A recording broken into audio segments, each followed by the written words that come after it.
Good morning, everyone. Hope you're all having a wonderful day today. Today, we're going to be talking about the Vector Constantine 1-10x24 LPVO. But before we do that, I do need to thank the sponsor of the video and the channel, and that is, of course, Gun Deals. If you don't know, Gun Deals is a website that provides you with links to some of the best deals within the industry. Basically, whatever it is that you're looking for can be found on their website. There's probably a link to it for the best possible price. Now, they don't buy or sell anything. They don't take your money. They merely point you in the right direction and sometimes give you additional coupon codes as well. Now, on top of that, I also produce exclusive content for them over there on their YouTube channel. So go ahead and check all of that out. Once again, that is gun.deals. Go ahead and thank them for sponsoring the video and the channel and allowing me to shoot so much ammunition and give you guys a lot of the videos that I do. Now, if you want to help me out personally, go ahead and like, share, and subscribe, as all that sort of stuff is free and it really does help me out in the YouTube algorithm. On top of that, go ahead and comment what you're most thankful for this year, as I am actually filming this at about 1:30 in the morning on Thanksgiving because I had a lot of work to do today and you guys get a video every Saturday. Now, on top of that, if you want to help me out financially, you'll notice that this optic is sitting on top of my brand new Mark IV series of upper receivers. I have a few of them left sitting on the table behind me, and they're going for about 400 bucks on my website. Basically 18.5-inch SPR barrel from Ballistic Advantage. It does come with the Ops 12 collar for that over the barrel suppressor for the Mark 12. So it basically is a clone of the Mark 12 barrel. Very heavy profile, very, very accurate. Go ahead and check it out. Again, that's at my website, Focus Shooting LLC. And on top of that, if you want to just support me monetarily, you can throw me a couple bucks a month over at Subscribestar, and I will throw you some additional content and get you entered in some pretty cool giveaways. So now with all that out of the way, let's go ahead and talk about Vector Optics, the company, and my relationship with them. So for the last, say, 6 months or so, I've been getting requests to review some of their optics, people wanting me to check them out and basically just see what the optics are all about and if they're worth the price that they're asking. Because these are more budget end scopes. Now, Vector makes a huge variety of parts and optics, all that sort of stuff. And if I had to compare them to another manufacturer, it would actually be Holosun, because I believe, as far as I can tell, Vector Optics actually manufactures a lot of their stuff. And on top of that, they co-own or they own a German glass company. So some of their optics, I believe their Continental line of optics, this is the Constantine line, but the Continental line of optics actually ships with German glass, and most of the optics are like under $1,000 for German glass. So if I had to compare them to a manufacturer, I would compare them to Holosun. They do have lower priced products compared to other competition, but the features and value that they pack seem to be very high. Now, we will talk about it specifically in the Constantine 1-10 that I have here in front of me, because that's the only optic of theirs that I've tested whatsoever. So while a lot of their optics seem extremely high value, I personally can't vouch for any of those other optics, only the Constantine 1-10 that we're going to talk about today. Now, full disclosure, after you guys bugged me a bunch, they actually reached out to me as well, and I said, sure. Basically, the optics that I asked for were either the Continental or the Constantine 1-10s. The Constantine 1-10s just became available in the US, so they sent me this optic out. Usually, I believe these optics are somewhere between $500 and $600, but because of actual good timing for once in my life, when this video goes out, it will actually be during their 20 to 30% off sale for Black Friday. So if you're interested in this optic after the review, because this will be a fairly positive review of the Vector Constantine 1-10, currently, if you're watching this video on Saturday or Sunday, it will be 20 or 30% off. Now, on top of that, they did give me a coupon code, and it is an affiliate code. However, it doesn't give you anything else during the Black Friday sale. Normally, it would be 10% off, and I would get a cut of that. I don't know how much that is, but as I've stated in many other videos, I'm not interested in taking your money or being a salesman for some other company. If the review stands for itself and if you like the features that it provides, feel free to not use my coupon code whatsoever, because again, I don't need your money. But it is there, and I do need to tell you that in full disclosure. But during Black Friday, if you use it, you will get a free 30mm one-piece mount. That is the mount that I did all of the testing in. Even though I would have probably preferred to put it in a much nicer mount, I wanted to actually use the mount that it ships with, you know, if you use my coupon code or that they sell on their website. So finally, we can talk about the basic specs and features of the Constantine 1-10. So Size and weight, pretty obvious. This is not a small LPVO. It's about 10.5, 11 inches long. It does use a 30mm main tube, 24mm objective. The weight on the optic, however, is an astonishing 18.6 ounces, which I believe makes this the lightest 1-10 on the market. I might be wrong about that. There might be something else that just barely edges it out, but currently I believe this is the lightest 1-10 on the market. Now the material choice is very standard. It is 6061 T6 aluminum with a hard coat black anodization. The anodization actually looks really good on it. It is a little glossy in sunlight, so it's not a super matte finish, and it has held up extremely well. There's only a few nicks on it for me dropping it a couple times, so the finish has held up very, very well. On top of that, we do have illumination from 1 to 11, so it is an illuminated reticle. We do have capped windage and elevation. However, a very, very cool feature on this optic is that you can actually swap out the capped turret on your elevation for a non-capped turret. It simply screws off, and then you put this one here back onto it, and this gives you the ability to dial on the fly with a much larger turret than the capped turret, and that gives you a more precise feeling if you did want to actually dial with the dial instead of like do your holdovers, because this does have a BDC on it. For me, for the money, that is a pretty cool feature, though I probably wouldn't use it all that much. I did use it during testing, though when I did the drop test, I did make sure that I had the capped turrets on, and since it is a BDC reticle, and most of the time I'm going to be using the BDC reticle inside of say 600 or 700 yards, I would probably leave it capped, though again, if you do plan on doing just a lot of target shooting and you want to dial, it does have a elevation cap that is a dialing cap instead of a capped turret, which is very, very cool. And one more thing on the turrets before we move on, they are half MOA. They do have fairly precise feeling clicks. They're not the most tactile thing in the world. They're a little mushy, but they're very, very audible, and it has a good amount of resistance. It feels very similar to other good value scopes, anything under $500. It feels very, very similar to that, but they're not overly mushy or bad like some optics that I've tested.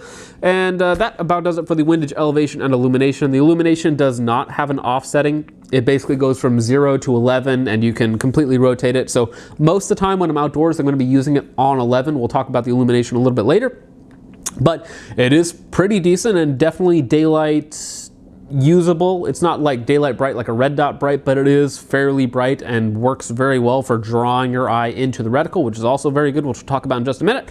But it does not have an offsetting or a way to lock it.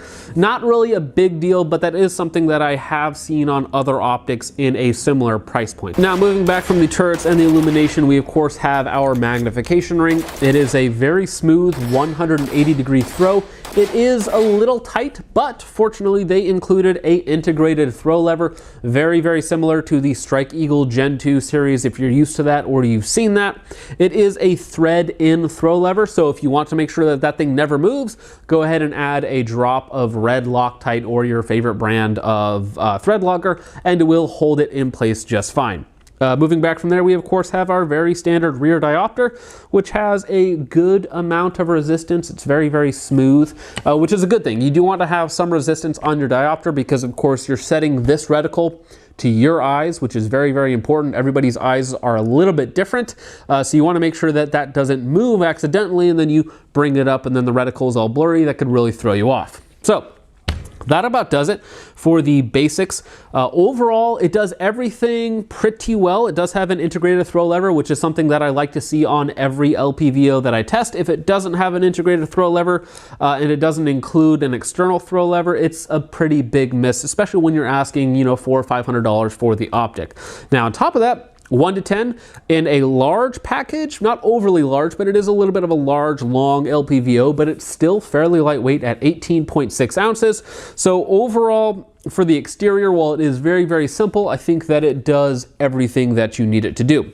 Now let's actually talk about the stuff that is going to be the most important for shooting with an LPVO. That is going to be your eye box, your eye relief, your field of view, your reticle, your 1x performance, which is very, very important. So let's go ahead and start off with eye relief and eye box. So they quote it on their website as about 3 inches, 3.7 to 4 inches. And on 1X, you of course, as with most LPVOs, you have a very, very forgiving eye relief. And on top of that, the eye box is a little tighter than I've seen on other LPVOs, but still not bad. What that means for you is that on 1X, you have a very, very forgiving, usable optic that you can use in strange positions, as you'll hopefully see throughout some of the B-roll, the intro, all that sort of stuff.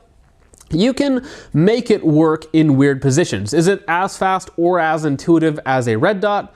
No, and it's never going to be, because you have a lot of curved glass in between your eye and the target, so there's always going to be a little bit of a disconnect there. So the eye box, eye relief is very good, to the point where it did not slow me down in any noticeable way in terms of speed or target acquisition or target transition. So it should be noted that I am somewhat of an abnormality when it comes to LPVOs, as I really, really enjoy shooting LPVOs. They are my favorite optics to use. And on top of that, I have exceptional vision. I have 20/10 vision in my right eye, which is my dominant eye. Most optometrists don't have a measure high enough to test my vision in my right eye. So I have extremely good vision. If you have poor vision, however, and you wear contacts or something else like that, you put a bunch of other glass in front of your eye, probably not going to have as good of a time as I do. So while for me this is extremely usable, any LPVO mostly is extremely usable, for you it might not be. So you might need to take some of what I'm saying with a grain of salt. Also the fact that I'm a big fan of LPVOs, which means that I shoot with them the most. So for me, very, very usable in terms of eye box and eye relief. Now, let's go ahead and talk about the field of view, because the field of view is also something on this optic that is very, very good. So for me, if you know my scale, anything above 100 feet on 1X is good. Anything above 110 is very good. This has a field of view of 114 feet at 1X. This puts it in the upper echelon of most LPVOs in terms of field of view, especially for a 1-10. This has great field of view on 1X. The edges of the glass tend to kind of melt away when you're using it, when you're target transitioning with it. You really don't notice it all that much, which allows you to see more and be more target focused. Also, it's a personal preference thing. I just like to see more through the glass. But where that pays off the most is, of course, you have 10x magnification on this guy. So when you're dialed all the way into 10x magnification or anywhere in between, you are, of course, going to see more of that magnified image. So if you're at like 3 or 4x and you're still seeing a huge amount in the glass itself magnified with that additional detail, that is a huge advantage to something that has a field of view at say 90 or 95 feet, like some really expensive optics have really terrible field of view. It's just much more pleasurable. You see a lot more at long range when you're cranked all the way up in terms of magnification, and it's just a nice feature to have. Now, it's not crazy important, and I understand on 1X it really doesn't matter all that much at all. It's just a personal preference thing for me, and it really does come in handy at the higher magnification ranges. And since it's a 1-10, you have a lot of higher magnification ranges. Now, talking about all of that seems very, very good. Now let's go ahead and get into the biggest downside of the optic. And that is going to be the glass quality is fine. And fine, I mean, it's on par with most other budget glass. Think your Strike Eagles, think your Swamp Fox Arrowheads, your Swamp Fox Tomahawks, Burris RT6. It's basically on par with all of those except for one area, and that is that however they're getting all of these features into this optic, the 1X definitely does suffer a little bit. It's a little bit warped and a little bit fisheye towards the edge of the glass. Again, not unusable, and as I've said, it's very pleasurable to use, very easy to use, and that is also helped by the reticle, which we'll talk about in just a minute. But the 1X is definitely towards the bottom half of the pack in terms of comparisons. For instance, the best 1X performance out of any LPVO under $1,000 is probably the Vortex Viper PST Gen 2, which is still my favorite LPVO to use. That 1X is very, very good, especially for me. Again, I have great vision. I really love LPVOs, so that is an exceptional 1X. This is going to be much more fisheye. You will definitely notice it, especially if you look side by side. One image is going to be very flat, very natural. And this is going to have a little bit of fisheye, maybe a little bit of magnification. Again, that also depends on your diopter and how far you set the optic forward. So there's a little bit of play in there. But overall, the 1X performance is a little bit lacking compared to other budget LPVOs. So that matters if you plan on shooting mostly inside of 100 yards and then occasionally at longer range. However, if you think you're going to be shooting mostly at beyond 100 yards and then occasionally inside of 100 yards, then it won't be as big of a deal to you. So it should be known though that the 1X performance combined with the mediocre or average glass means that it's really nothing special on 1X. Now, where the poor glass, or not poor glass, let's say average glass, because it is average for the price point. If you have good vision, if you're fine with budget optics, you are going to be 100% fine with this glass. It's not going to hold you back in any way, shape, or form. And there is some optical degradation when you crank it all the way up to 10x magnification, because that 10x magnification range is a huge amount of detail. So you're really zooming in on that glass that's in here. And so at 10x, you are going to notice a loss of clarity, a loss of sharpness. However, I have used this optic on my Mark III, which is a 14.5, and I was able to go out to 500 yards on a reduced size steel. So it was 11.5 by 20, so about a 2/3 torso target with just 55 grain M193. And I was able to hit very, very consistently using the BDC that's in this reticle, or that's in the optic, out to 500 yards on a reduced size target, no issues whatsoever. So for me, the sweet spot for this optic on man-sized targets, depending on your caliber and skills, of course, is going to be very easily usable out to, say, 700, maybe 800 yards. If you're going to be going farther, you might want to be putting on your dialing turret cap, so that way there you can dial in a little bit more precisely rather than using the BDC, which I believe goes out to 700 yards. So we've mentioned it quite a bit, but the glass and the 1X is just a little bit underneath what I would like to see for this price point, but currently that's sort of just part and parcel for a budget LPVO, especially a budget 1 to 10 LPVO that costs you under 500 bucks. You're probably going to have a little bit worse of a 1X and mediocre Chinese glass. But now let's go ahead and move on to something that I'm going to say that the optic does very, very well, and that is of course the reticle. Now the reticle is a BDC style reticle with a very interesting design going on in the center, let's say, and it also has some very nifty auto ranging features as well as some wind holds as well. So it basically does everything you want it to do without cluttering up your screen too much, or without being too imprecise to use at long range or too precise to be slow up close. So let's go ahead and start out with the center area of the reticle. Now, if I haven't mentioned it already, this is a second focal plane optic, which I am very thankful for. I don't like first focal plane LPVOs. Don't argue with me. I probably shoot better than you do. But let's go ahead and talk about the center part, because the center part for me, the 1X performance of any LPVO is the most important, because again, it is a low power variable optic, not a high power optic. If it was a high power optic, then the higher magnifications would of course be the most important. But since I am most likely going to be using this for my personal application up close with the ability to go to longer ranges, I want that 1X to be as good as it can be, and I want that reticle to be as fast while still not being too cluttered, so that I can use it up close and get the hits exactly where I want them. Now, the center area on the reticle is a half horseshoe, half kind of eaten donut. It has some cutouts in it, and it has a 1 MOA center dot. Now, 1 MOA at 10x. So at 1x, it's like a 10 MOA dot. So it's pretty fast while still not covering up or being too cluttered that I can't still put that exactly where I want it on a target even at 1x. And now, because it is a second focal plane optic and the reticle changes proportionally to your magnification. So for instance, whereas a first focal plane does not change proportionally to your magnification, it stays true to your magnification. The second focal plane does change, even though it doesn't change its size, it changes its effect, because it of course does not grow as your magnification grows. So at 10x, that 1 MOA dot, or that big dot, is only 1 MOA. Now 1 MOA is still a pretty large aiming point, especially if you're shooting smaller targets up to say 500, 600, 700 yards. Like if you were trying to shoot a 10-inch steel plate at like 600 yards, that 1 MOA dot is going to cover up most of the target. So for some people, that's going to be a little bit too imprecise, which is why For certain applications, I might use the dialing turret cap, but for most applications, for again, man-sized targets or reduced size man targets, I'm gonna be using the BDC. But the center area of the reticle is very, very fast up close. It's very reminiscent of like the EOTech Donut of Death, as well as the Vortex, their center area, where it's basically like 3/4 of a horseshoe, that sort of thing. It really draws your eye to the center and allows you to make shots very, very quickly. And again, in my personal use case scenario, LPVOs are supposed to be very good up close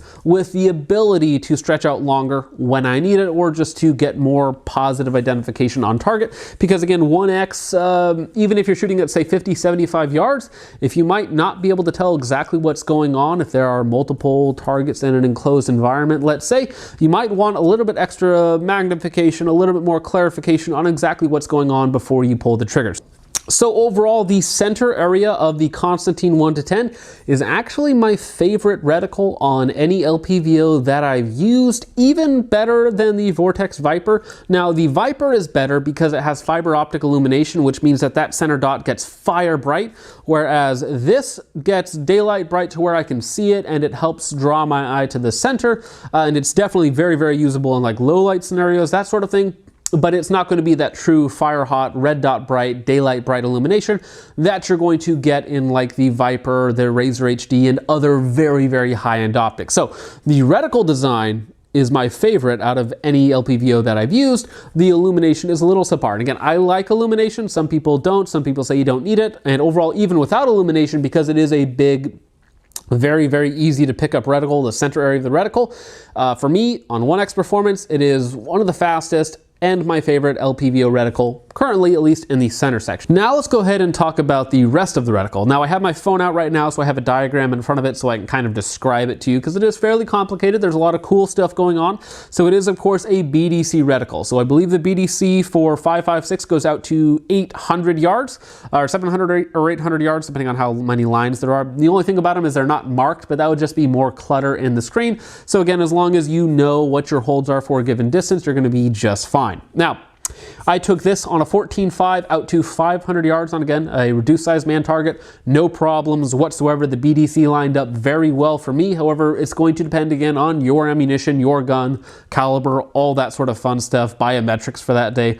All sorts of fun stuff is going to actually dictate where your bullet is actually going to land in relation to the BDC. But again, that's going to be for you to sort of figure out. And that's why it's important to test your optics, test your guns in conjunction with your optics to figure out how they perform at different distances. So you do have a BDC out to 800 yards. I have no doubts that with the right ammunition and skills that is going to be a very easy to use BDC. I haven't gotten to use the entire BDC as I only took this out to 500. But again, if you have access to 800 plus yards, you're definitely going to be able to stretch it out to that. Now, on top of that, on the top above the optic, kind of in space, you have auto ranging. So basically you have shoulder height ranging or shoulder width ranging based on an 18-inch shoulder. So you put that little crosshair on somebody's shoulders and it will dictate if they're at 3, 4, 5, or 600 yards. You also have the exact same ranging on your BDC reticle as well. So basically, if you have a man-sized target out there, you just line it up with whatever size that shoulder size is supposed to be within the reticle,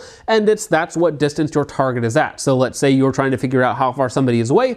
I'm standing 600 yards away from you. You put the crosshair and my shoulders line up with the 600-yard line. That's how far away I am. And of course, you can move it up or down a little bit if I don't quite fit. I also have much wider shoulders than most people. I have 22-inch shoulders versus 18 inches, which is the average, so most people are quite small. But wait, there's more. You also have wind holds within the BDC. You have 5 mile an hour, which is the edges of the BDC lines, and then you have a 10 mile an hour dot as well.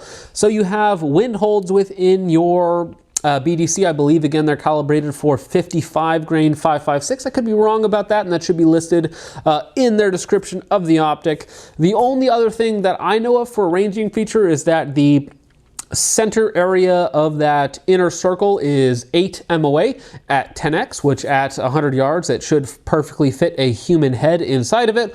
Or if it only fills up half of it, you're at 200 yards, and so on and so forth. So there is a lot of cool stuff going on within the reticle.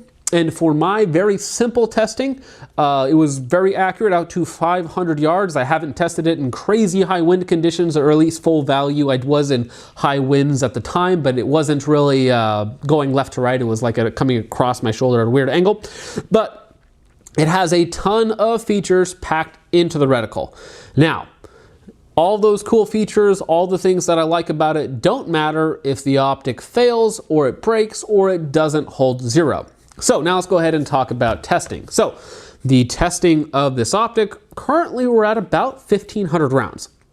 I like the optic a lot, so I shoot it a lot. It's been on a lot of different guns. It's been on the Geisley behind me. It's been on the Roscoe race gun. It's been on my Mark III, my Mark III test upper, and it's been on this Mark IV as well. Again, I really like the optic, so I ended up testing it on a ton of different guns, using it on long range, all that sort of fun stuff, and I think the optic is very good.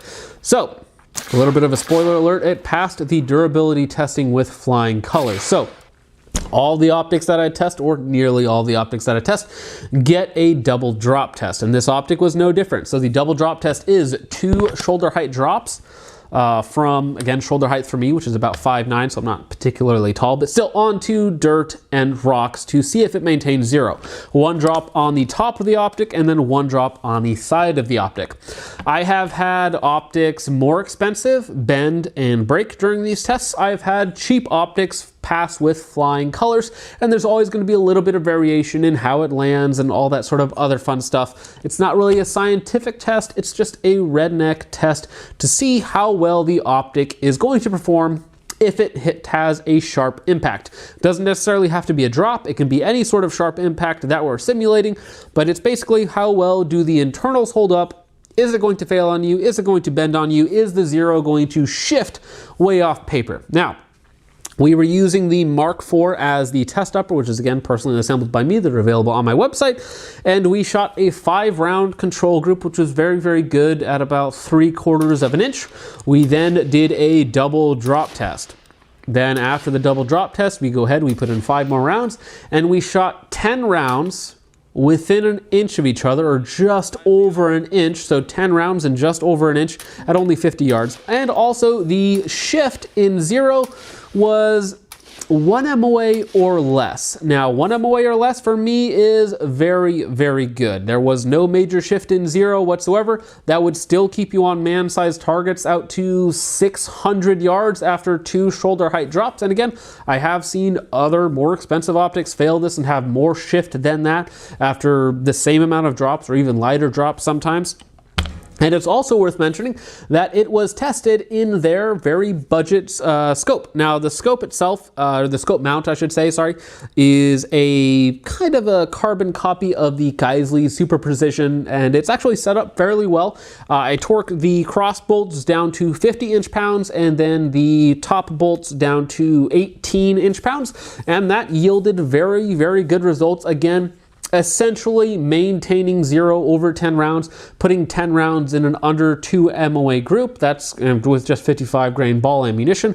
That is going to get you out to 500-600 yards, still on target, no problem. And then that is again after a double drop test. So for me personally, that sort of reliability and hold is very, very good. Anytime I see less than 1 MOA shift in zero, I can attribute that to my personal error. I can attribute that to parallax, because I had to get off the gun, drop the gun, get back on the gun, and if you put your head in a slightly different position, you're going to induce a little bit of parallax error. So again, after about 1,500 rounds of 5.56, no noticeable shift in impact during recoil, and then on top of that, after a double drop test, barely any shift in zero. And again, that could be attributed to my personal error. That's well within my own margin of error, you know, under 1 MOA of shift.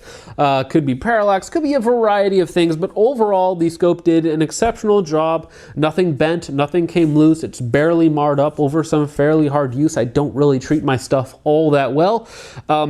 So overall, I'm very impressed with its performance. Again, I can't talk to every optic that Vector makes because Vector, again, makes a ton of different optics in a ton of different price categories. However, the Constantine 1-10, in my personal experience, very, very good. I'm very happy with it. Now, when we get into price to performance, I think it's a pretty interesting optic. I think that it does a lot of things very well. I think its biggest two downsides are mediocre glass and mediocre 1x performance, especially compared to some of the other optics in this price category. So for instance, this is about the same price as what is still the best $500 or sub $500 LPVO, and that is the Vortex Viper PST Gen 2. That is still my favorite LPVO to use. It still has the best 1x. It still has better glass in this. It is manufactured in the Philippines versus Chinese glass, and the glass quality is noticeably better. The 1x is better. The 1x illumination, that fire red dot, is a little bit better for fast target acquisition, though again, the 1x reticle in this optic without that fire illumination is my favorite reticle design, though again, it does not have that fire hot illumination.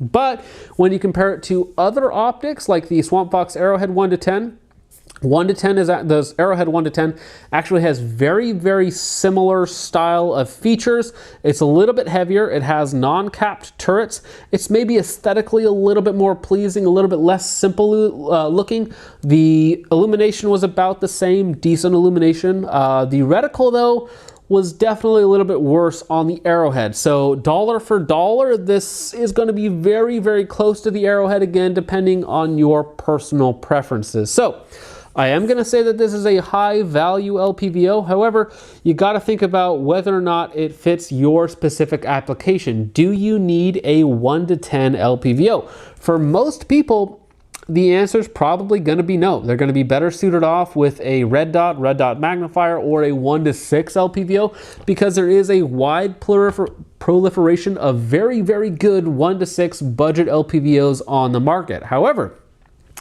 if for whatever reason you just need more magnification, this is a good option. It does get my tentative seal of approval. I will be testing out more Vector optics in the future to see how the rest of their products hold up. But for right now, on this specific optic, I am very impressed with its performance. And if you're looking for a budget 1-10, which is again a very niche category, I think it does a very good job. So that's about it for me, guys. I hope you all enjoyed, and I will see you guys in the next one. It's time for me to go to bed. Peace off.